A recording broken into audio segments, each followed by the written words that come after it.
Today I fucked up by inquiring as to why a student was refusing to do work. To preface, this happened earlier this week, but I finally got smacked with the fallout this morning. I'm a high school teacher. This is my second year on the other side of the classroom, and as many of you current high school students are aware, COVID has made the classroom environment quite a bit different than it's been in the past. Everything is pretty hectic, the schools are painfully short-staffed, and people, students and faculty, are disappearing for weeks at a time. Half of the class is sitting in a Zoom room while the other half sits in front of me. It's kind of just disastrous. We're in our 8th week of the fall semester now. Weather's getting nominally colder, flu season is about, and morale is generally pretty low. Monday morning of this week I got a call from administration an hour before I was slated to be in class. Mr. X has decided not to return to the school, and terminated his contract this morning. We don't have a replacement and our substitute list is lacking. I know you only have one prep period,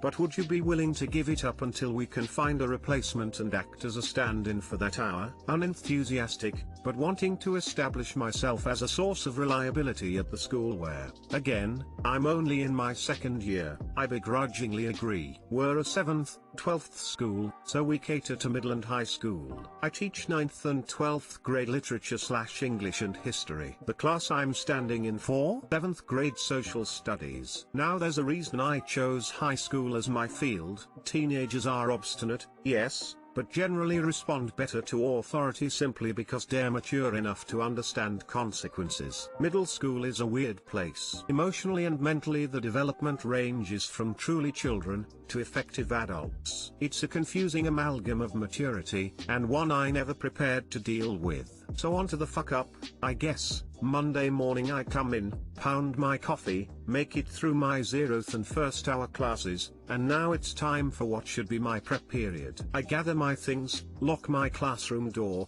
stop by the teacher's lounge for another cup of coffee, and make my way out of the building and across to the campus to the middle school hall. I'm promptly greeted at the front door by the middle school director, a kindly old woman who I've had nothing but pleasant interactions with, Mr. Devil. Thank you so much for giving up your hour of solace to stand in. You have no idea how helpful this is. To which I offer some semi-genuine reply with as much enthusiasm as I can offer. I ask about prepared notes and lesson plans and am told that everything you'll need is in a binder on the teacher's desk. No problem, I've subbed for classes before during my tutelage in college. I can handle this. I get into class, take a look at the lesson outlined for the day in the lesson plan, set my things down, and the bell rings. In flood the students. A small class of only about 13, and no Zoom students this hour, so a relievingly light class load. Introduce myself as Mr. Devil, and a couple of the students start whispering to one another. After a moment of this, and after taking attendance, I ask the two boys in the back,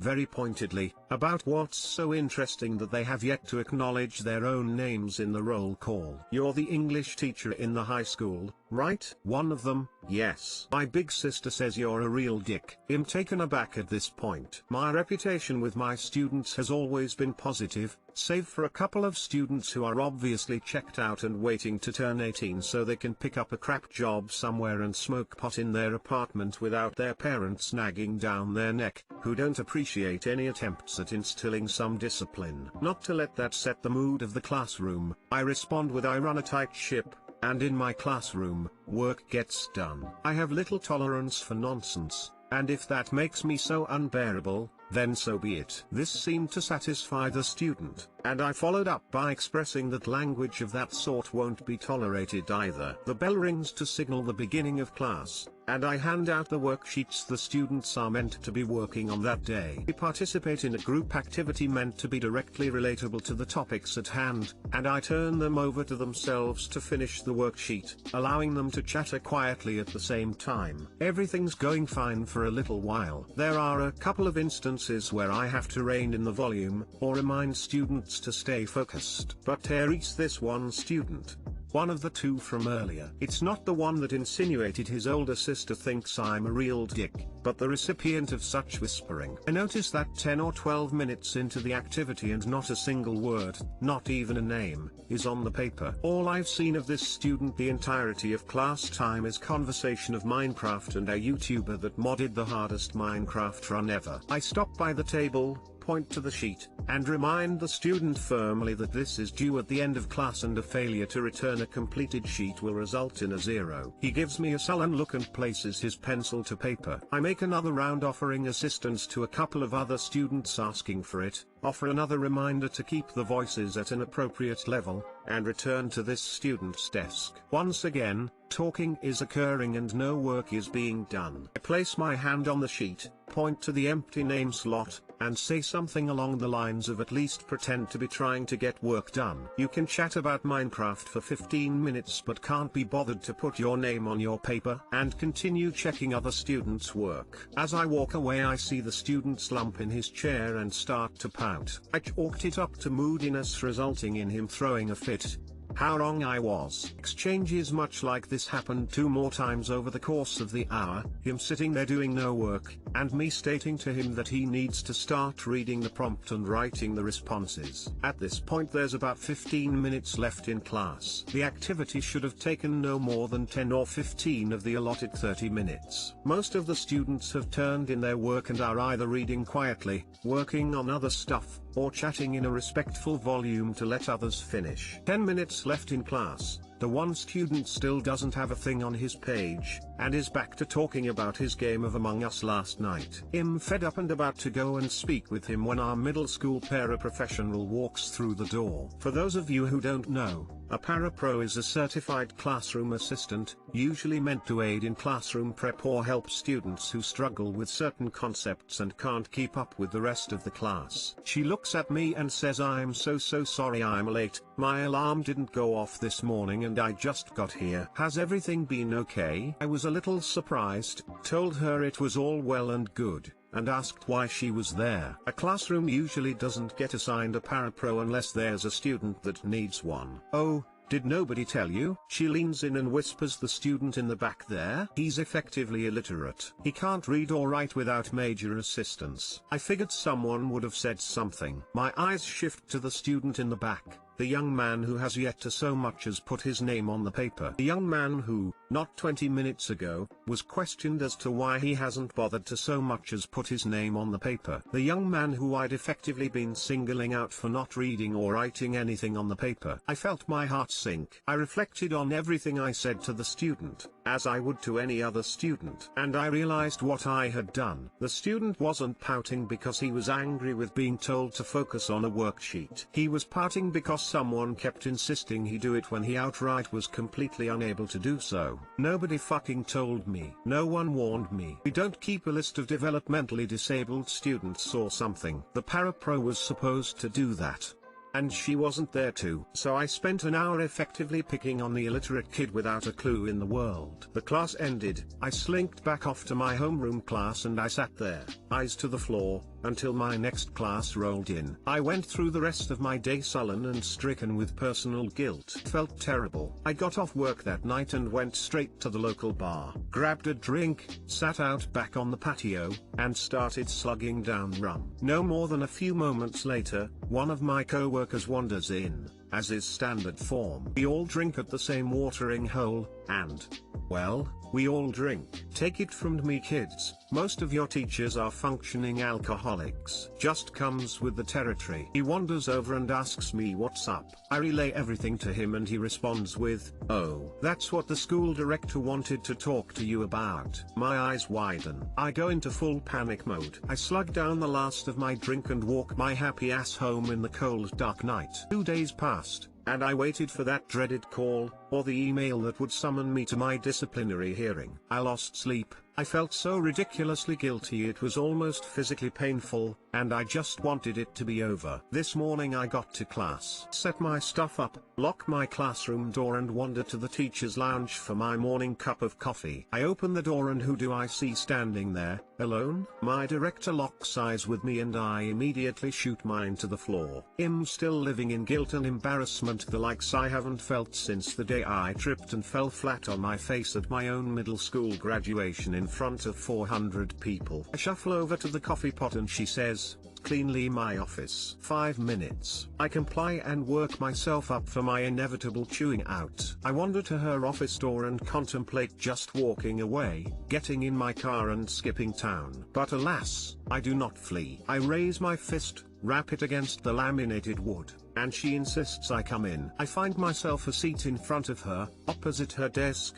and sit, anxious and terrified. "So, student, what happened?" I relay everything from my perspective to the clearest of my recollection. I acknowledge that I had absolutely no indication, that nobody had said anything to me, that my parapro was absent and that I've lost sleep over the guilt. She looks me dead in the eye and says, "All right. Now that I've heard your side, it's time we discuss your employment here at school." And my heart sinks. It's over. 4 years of college and I lose my job in year 2. And much to my chagrin, she starts laughing. Quiet and stifled at first, but it quickly grows into loud, raucous laughter. I'm confused and terrified. She stops abruptly, looks me dead in the eye and says, and I will never forget these words, "Seriously, devil kicking on the fucking handicapped kid? How low can you sink?" And she says it with the most devilish grin I'd ever been privy to. My heart sinks, and then recovers, realizing she's teasing. She explains that the student had a history in elementary school of being aware of his deficiencies and milking them for all he can to avoid doing any actual work. She continues to explain that the student understands that when he puts on a pouting demeanor, he receives pity instead of punishment, and that I had no way of knowing who he was or what his history was like. She thanks me for maintaining a proper classroom environment and expecting the same amount of competence from every student, as the assignment was so basic he probably could have fumbled his way through it had he tried. At the end of the meeting I was told I'd be taking over the 7th grade class on my prep every day until a replacement was found. If I felt comfortable returning, and was given the number for 2 substitute parapros in the event that this occurred again. I accepted,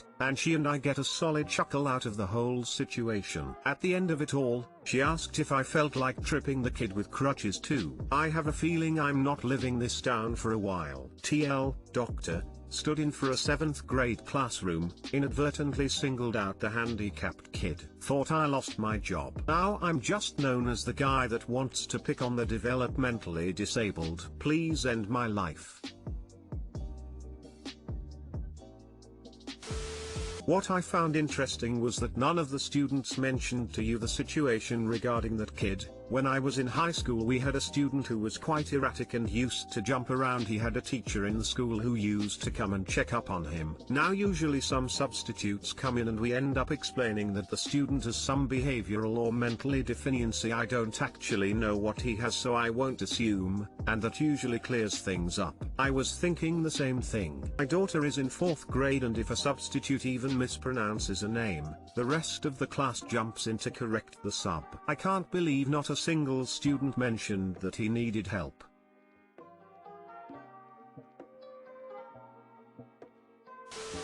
Today I fucked up by being rude to a customer. I work in sales and a few days ago I was making an outbound call to one of the thousands of leads we dial at the end of the year. I got on the phone with him and pitched a product. He said no and started to get an attitude, so I just said forget it and hung up on him. Probably not the best idea seeing I'm a telemarketer. Feel bad about it because he wasn't actually saying anything rude.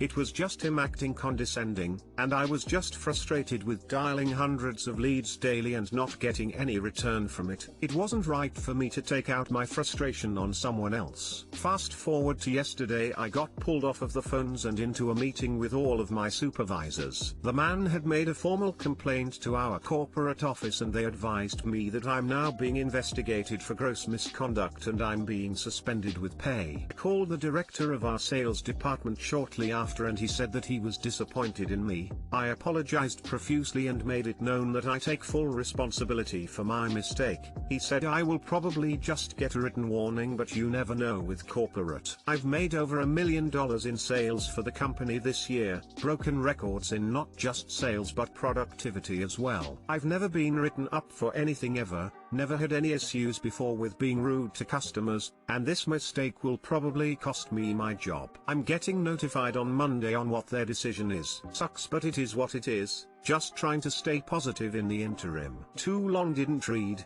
I made a mistake and hung up on a sales lead, and now I'm probably getting fired. Edit. Thank you all for your input. I feel a lot better now about the situation. I will have to leave an update this Monday on how everything went. Update.